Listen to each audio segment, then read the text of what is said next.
Now, the last thing we're going to look at is adaptation.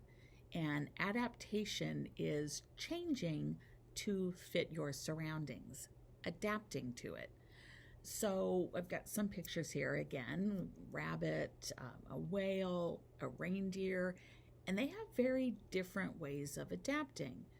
For instance, the rabbit, not only does its fur grow a lot thicker and heavier, but it changes color. So as summer leaves and autumn is coming on, the animal actually starts to change its fur. Its fur starts to get a little lighter.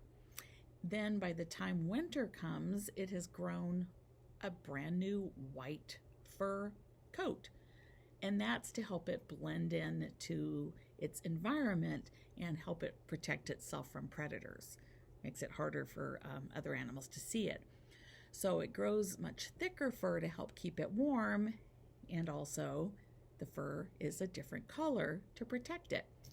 Now, a whale, like a lot of other mammals, will just eat a lot more and save up all of this blubber. So that's that big, thick layer of fat, and that helps protect it from the cold.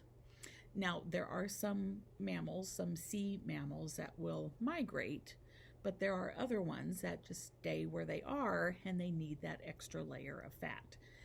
Now, the reindeer, this is really interesting. Something else I learned while researching all of this is they actually change eye color.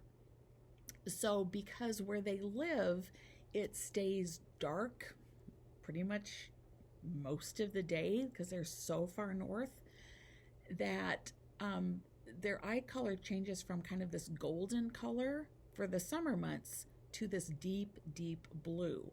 And it's very scientific on how it works, but basically that helps their ability to see in the dark. So really, really cool. Those, of course, aren't the only adaptations. So other animals will do things like they will store up extra food. So we see things like chipmunks who go around and collect all these nuts, and then they create a little burrow and they store up food for the winter because a lot of times it's not so easy to find it in those winter months. They create new shelters. They will find places underneath leaves to kind of burrow down into.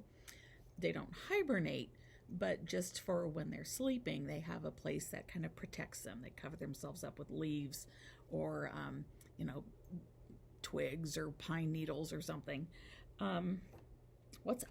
Here's another one. Again, something else I learned.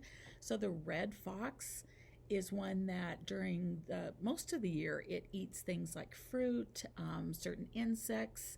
Well, during the winter months, it can't find those things, so it changes what it eats to start eating little tiny rodents, little mice, moles, things like that.